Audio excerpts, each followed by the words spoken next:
त्या खासदाराला ठाकरेंकडे परतायचे.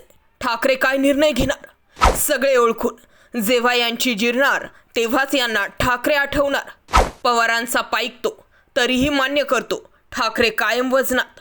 शिंदेंच्या त्या दोघांना ठाकरेंकडे यायचं. हालचाली वाढल्या.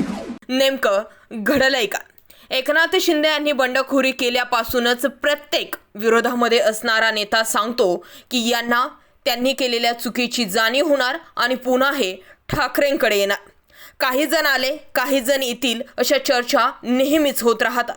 पण एक नक्की की एकनाथ शिंदेंकडे गेलेल्यांपैकी एक जरी ठाकरेंकडे परतला तरी सुद्धा एकनाथ शिंदे यांनी केलेली वेगळी युती याला सुरुंग लागणार आहे. हे एकनाथ शिंदे आणि देवेंद्र फडणवीस जाणून आहेत. त्यामुळे आर हो या पार हो, आपल्याकडील कोणीही फुटला पाहिजे नाही. आणि यासाठीच तर वर्ष होत आले तरीही मंत्रिमंडळ विस्तार केलेला नाही.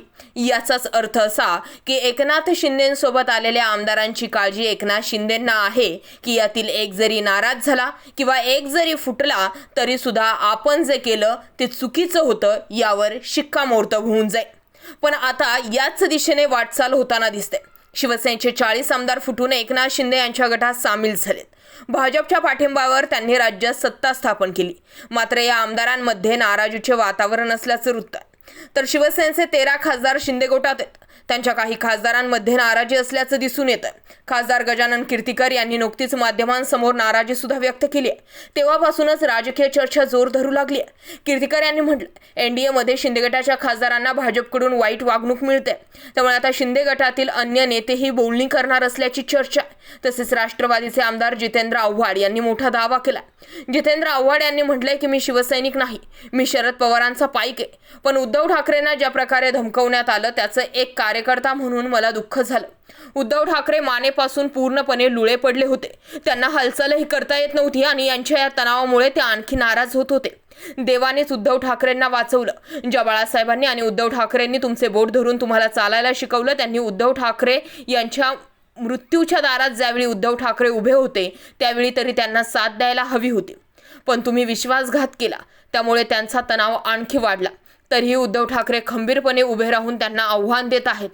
आता बालाजीने किनीकरांकडे जाऊन उद्धव ठाकरेंचे पाय धरले तरी उद्धव ठाकरे किनीकरांसाठी मातोश्रीचे दारे उघडणार नाहीत असा हल्लाबोल त्यांनी केला.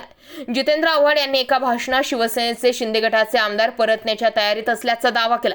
आव्हाड यांनी म्हटलंय की आमदार बालाजी किनीकर मातोश्रीवर परतण्यासाठी प्रयत्नशील आहे. मी आज या व्यासपीठावरून सांगतोय, बालाजी किनीकर आताच बॅग बांधा, तुला घरी जायचं आहे असं आव्हाड यांनी म्हटलं. मला माहिती आहे, मी या मंचावरून सांगतोय, बालाजी किनीकर फिरत आहेत आणि सांगत आहेत मला कोणत्याही मार्गाने मातोश्रीवर घेऊन जा. त्यामुळे मी या मंचावरून सांगतोय, आत्ताच बॅगा बांधा. जितेंद्र आव्हाडांनी केलेला हा दावा जरी असला तरी कीर्तिकर यांनी जी प्रसार माध्यमांसमोर येऊन दिलेली प्रतिक्रिया आहे ती प्रतिक्रिया उद्विग्न करणारी आहे की एकनाथ शिंदे यांच्यासोबत येऊन हातातोंडाशी असलेला घास आम्ही हिसकवलेला आहे. हातचं सोडून पळत्याच्या मागे पळालो आणि आमच्या हाती जर काहीच आलं नाही तर एकनाथ शिंदेंसोबत जाऊन या आमदारांनी मिळवलं काय हा प्रश्न नेहमीच राहणार. याबाबत तुम्हाला काय वाटतंय? एकनाथ शिंदेंकडे असणारा एक आमदार पुन्हा एकदा ठाकरेंकडची वाट धरणार का? कमेंटमध्ये व्यक्त व्हा. आणि मंत्रिमंडळ विस्तार यामध्ये कुठला रोल प्ले करणार तुम्हाला काय वाटतंय? नक्की व्यक्त व्हा आणि व्हिडिओ जास्तीत जास्त लोकांपर्यंत जरूर शेअर करा. जय महाराष्ट्र.